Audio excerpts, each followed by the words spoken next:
Surprising to hear from a Yeah, and psychiatrist. so at the time, Aaron Beck, who was also I was at University of Pennsylvania Medical School at the time, and I had finished my residency, and I was doing this postdoctoral research fellowship, and I got a big grant from the federal government to stay on the faculty full time in a tenure track position and create a brain serotonin research laboratory at the university.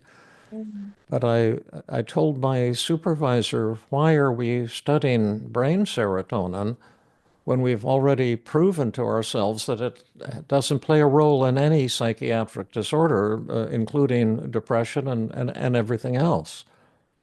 And and he says, don't rock the boat, David. You've got a good thing going. You're just out of your residency. You're known all over the world. You're one of the top experts on brain serotonin. You just got a big grant from the federal government, and you have a great academic career ahead of you. And I said, well, I don't want to have a career doing something that's never going to add up. I'm done with this theory. So I looked around for something new and different, different way to treat people. I knew that this adjusting brain chemicals really was not any different from treating people with placebos. That's what the research really showed and shows even to Mm. this day. Really? I mean, that must be so, I mean, it's groundbreaking even as you say it now. I can't imagine back then. I mean, I know People are, this is not the theme of our discussion, but really, it's just really even now with all the new meds, all the SSRIs, still, you would stand by what you believe in when it comes to psychiatric yeah, the meds? data has just more and more confirmed this over the Right. years, but the drug companies, you see, there's this thing called a placebo effect. Yeah. So if I tell you that if you pull your ears like this 3 times a day, it'll adjust your brain and your depression will go away. And I get people to believe that. A third of them will improve by tugging on their ears. Mm. But it's just what's called a placebo effect. If you think Yeah. something is going to work for a certain fraction of people, about a third of people will actually begin to feel better. But it's not the drug, it's the placebo effect. And the SSRIs do not outperform placebos. However, they do have significant effects above and beyond placebos. They do increase suicidal urges. They do increase the rate of completed suicides. They trigger violent urges, um, and they also drastically reduce sexual drive. Yeah. Those are some real effects. But if Wow. the drug companies have been making billions of dollars off of antidepressants, and they continue to do so, and people believe what they see on Oh, television. yeah. And these days they're chosen for many other benefits too. Like I think Wellbutrin or something. There was people used it to curb I remember going to a addiction. Wellbutrin lecture, an academic research lecture when I was still in academic Right. psychiatry, and Wellbutrin had just come out, and someone had was doing research on it, and there were about 1,000 of us in the audience, and it was some exciting new drug. And he says, Wellbutrin has everything you would want in an antidepressant, except for one thing. What it has, it's safe. It doesn't have, an excessive toxic effects, and it's They easy to do say that. manufacture. And the only effect that it's missing is an antidepressant effect. Other than that, it's wonderful. And So I people said, should I've had, should I mean, I'm definitely not giving any medical advice, but people should take it for all the other well, yeah, we're effects, not but giving that. out medical advice. We're just No, sharing research. And of if you're course. taking pills and medications, you don't want to change them without consulting your medical doctor or whoever's prescribing them. But Absolutely. I knew that. I could see from my clinical practice and that also the psychotherapy. I had been trained as a psychiatric resident at Stanford and at University of Pennsylvania was not at all effective. And then I heard about a new approach had just been developed by Aaron Beck at the University of Pennsylvania. And it sounded to me like quackery. He was saying that depression is actually caused by negative thoughts. And that those negative thoughts, like I'm no good, I'm a loser, I'm a hopeless case, I'm inferior to other people, I'm not good enough, there's nothing special about me, that those thoughts, if you believe them, actually cause depression and anxiety, and that you can train people to change the way they think and change the way they feel. And you can do this without drugs, without medications. Not quackery now.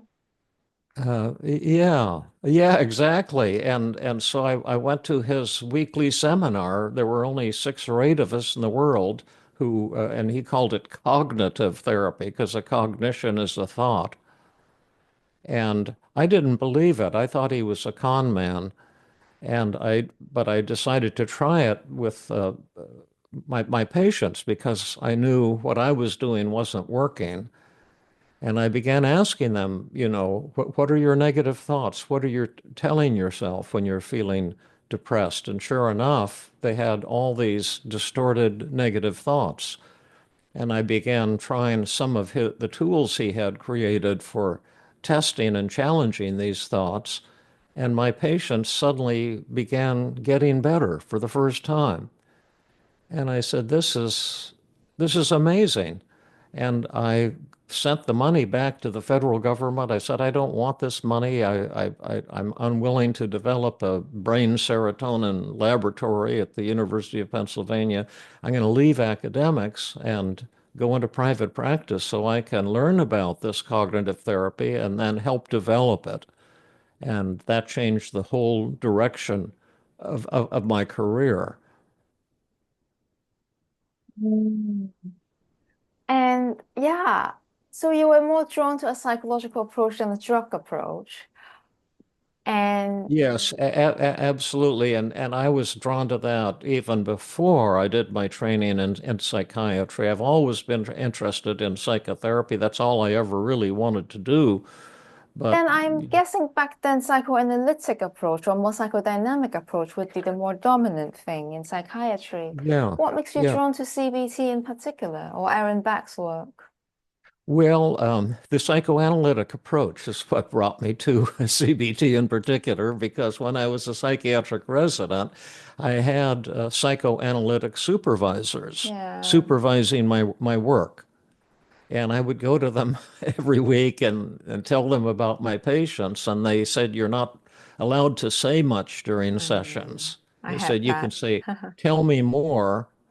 And you can say that twice during sessions. And after that, you're not allowed to speak. But you can motion like this with your hands. So And, arbitrary. and my patients just hated it. They would come and cry and they'd be Yeah. angry and they say, you're not helping me. And I would say, well, tell me more.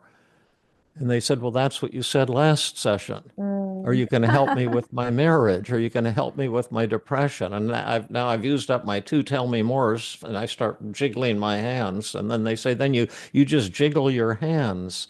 Aren't you supposed to show me how to get over my depression and find joy and help my marriage or whatever's bothering them? Then I would go and tell my psychoanalytic supervisors that the patients just cried and were angry the whole session. And they'd say, well, that's a wonderful session you had.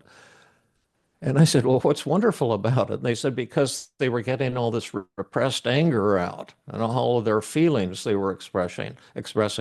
And I said, okay, that's good. I'm glad I'm doing great therapy. Will a time come when they recover? Does this lead anywhere? When do they wake up and say, it's great to be alive? I'm cured. I'm not depressed anymore. And they never answered that question. And I never once saw that happen with Mm. patients when I was using that approach. Mm. Yeah, I had my fair share of psychoanalytic supervisor in that context. Clients always have to sit at the same seat. The chair has to be angled in the same way. And I'm Yeah, not the allowed to sameness. alter any of the time structure, even if there's some Yeah, modern life emergencies. yeah. And to me, it's not only ineffective, it's Mm. the opposite. It's in the direction of destructive and stupid. And Mm. I don't want to say it's stupid because I don't want to insult my colleagues who are probably very sincere and think they're doing a good job. But Mm. if I were honest and not on a show like this, I would say psychoanalysis to me strikes me as stupid. Mm. I didn't say it though, so nobody should be upset. I But hear you. the I've therapy yeah, go I've on. evolved is totally individual with people. It's the opposite, you might say, in every regard from Mm. psychoanalysis, Mm. because you can't have formulas. Everyone who's upset will have a different thing that they're upset about. So I've developed over 150 tools, methods, techniques to help people change the way they think and feel and relate to other people. And everyone responds to a different tool, a different technique. And the app we've developed is modeled after me. It's kind of like an AI version of David. Mm. What's happened to me in my private practice, I would say in the last 30 years, 25, 30 years, I've treated everyone in just one session, a 2 hour session. And the goal is to complete treatment with people in one single session. And I can Yes. usually do that, not always. Sometimes some people need more, but most people that's sufficient. Mm. And so some colleagues approached me and said, "Boy, if we could get an app to do what you're doing, we could change the world." And so that's what we're trying to do. And we have this little Feeling Great app now that is modeled after me, and it's getting better all the time. But it actually develops, and we measure changes. That's one thing in the psychoanalytic days. We never measured anything. You can't have science without measurement. You Mm. have to measure things so you can learn what's effective, what's ineffective. And we see now, when I'm doing clinical work, I measure feelings at the start of the session. How are you feeling right now, between 0 and 100 in depression, suicidal urges, and anxiety, and anger? How satisfying or conflicted is your marriage? Mm. And then measure those exact same things at the end of the session. And Mm. most people at the start of the session, they'll have, scoring on a 0 to 100, like 90 on depression and 100 on anxiety and fear and, 80 on guilt and shame and 90 on inferiority, inadequacy, and, so on and so forth with loneliness, hopelessness, frustration, anger. And Yeah. now that's what needs to be changed. And then I work with them in today's session to see if we can smash those negative thoughts and bring these feelings down. And typically at the end of the session, they have zeros or fives or tens on all of these different negative emotions. And and that takes about 2 hours. And the Mm. app we've created can do that for most people now. The method, the cognitive behavioral approach is actually quite personalized. Because I think some people have the misconception that it's just a menu. I used to have that, a menu being laid down and it's like one singular thing. And I know many, many, many people have benefited from reading your book, and they find it liberating that it's just a book that they can buy. And it's Yeah, just, but it's amazing that now with technology, you have replicated yourself and your who you are, which we will definitely come to, because today we actually do want to talk about AI, and the world is changing so fast. Um, I think this is a question of things you might have already said. How have your understanding of the treating anxiety and depression evolved since you wrote these books? Obviously, our world is moving increasingly fast. You haven't changed your perspective on medications. Just say a little bit more about that, and then we'll jump into AI. And also the speed at which you treat people, which you said just now, which I did not forget. I think that is you just let it slip by, like it's so natural to treat people in 1 or 2 sessions, but actually that's a really radical thing to have said. So could you mind expanding on that and tell people how is that possible and how did not more people know about it? Yeah. Um, well, we're doing everything we can to get people to know about it. What one I think one problem we're having is that our results are so good that people think I'm a con artist. They tend not to believe it because people have been trained to think that it takes, years or decades to develop depression and takes years or decades to learn to overcome depression. And and when I work with people, the change happens rapidly, even within a 2 hour therapy session. The moment of change is generally 30 seconds to 60 seconds when they suddenly see something that they haven't previously seen. That maybe I can give you an example of that. The I early in my practice, and this is a real obvious example, but how it shows that the moment you change the way you think, you can change the way you feel. That's what it's all based on.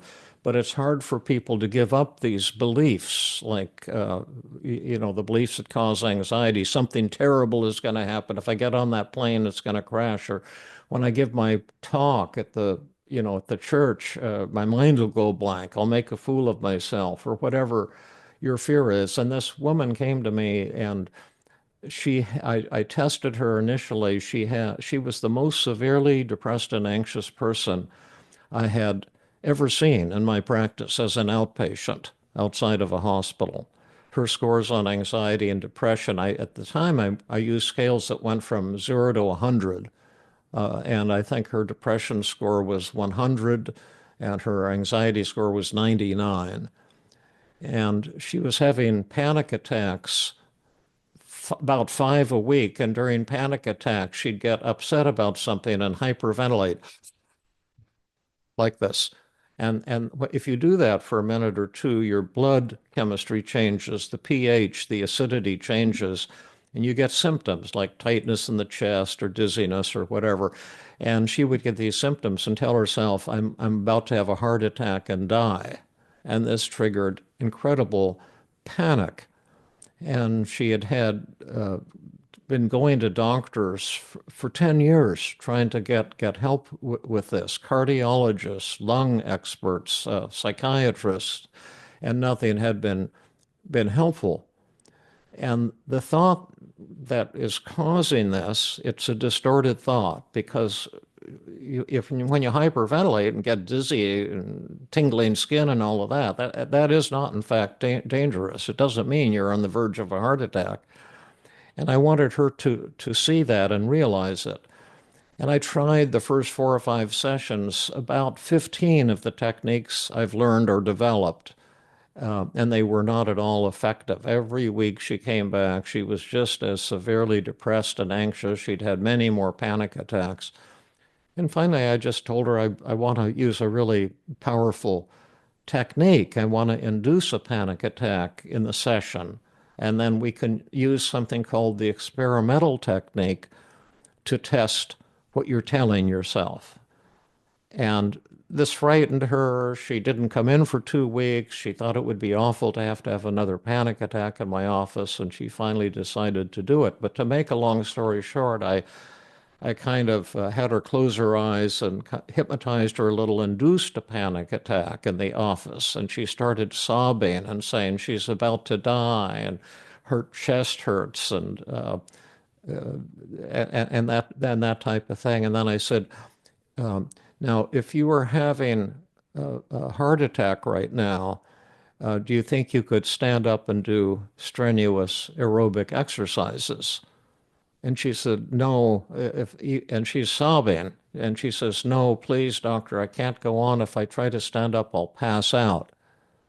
And I knew that was impossible because her heart was pounding really fast and her blood pressure was elevated.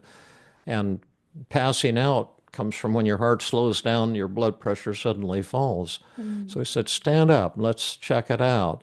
And she stood up and she's still sobbing and saying, please, I can't do this. And I Mm. said, so let's see if you can do some running in place. And she starts running in place and saying, I think I'm about to die. I can't do this. And I said, well, Mm. speed up then, jog faster. And after about a minute or two, she says, I can't go on. I think I'm about to die. I said, well, then let's see if we can bring on a heart attack. Do jumping jacks. And she says, no, I couldn't possibly do any jumping jacks. I said, well, do them anyway. And Mm. after a minute and a half into the jumping jacks, she said, I wonder if I could do this if I was having a heart attack. Mm. And I said, is this what you see in the hospitals, emergency rooms, patients with massive heart attacks doing jumping jacks next to their gurneys? And at that moment, she realized that her thought could not be correct, and she burst into laughter. She went from sobbing to laughter. She doubled over with, with laughter. And that ended 10 years of failed therapy for depression, severe depression, and anxiety. And I just posted actually on our Feeling Great channel on YouTube an actual 5.5 minute excerpt from that Ah. session because I had a video in my office at the time. And people who don't believe it can watch it and see. Now, that was the technique that worked for her. I'm not saying that exercise is a treatment for depression or anxiety. It's not. But the reason that worked for her is she suddenly saw that her thought, I'm about to die, is not correct. And where Mm. people have other kinds of thoughts, other kinds of methods will be necessary. And that's why I've developed so many different techniques. But Mm. that's essentially how I work. And you said, how has it changed over the years? Well, when cognitive therapy first came out and I published my first book, Feeling Good, in 1980, there were two radical developments. First, that cognitive therapy didn't require antidepressants, and that was revolutionary. We did a small pilot study that showed it was as effective as antidepressants, which seemed like a big thing at the time.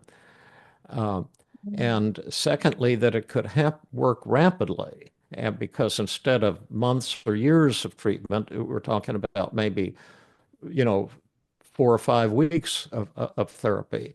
Yeah. What's happened over the years is I've continued to do research on how psychotherapy actually works. And I was able to get in my own work to where I no longer need for most people 5 or 6 or 8 weeks, just 1 2 hour session. I can't do it in a 45 minute or a 50 minute session Mm. because there are certain steps I have to go through with each person. But Mm.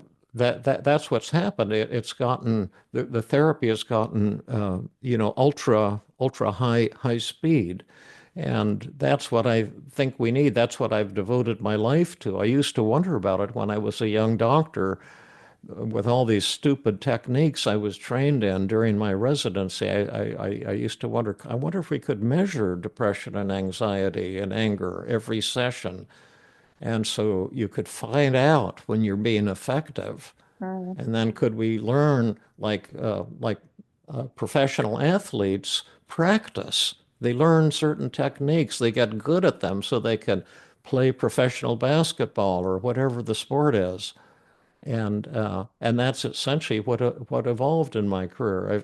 I've learned and developed specific Mm. techniques that can be helpful to people. What you're And saying give people so much hope. yeah.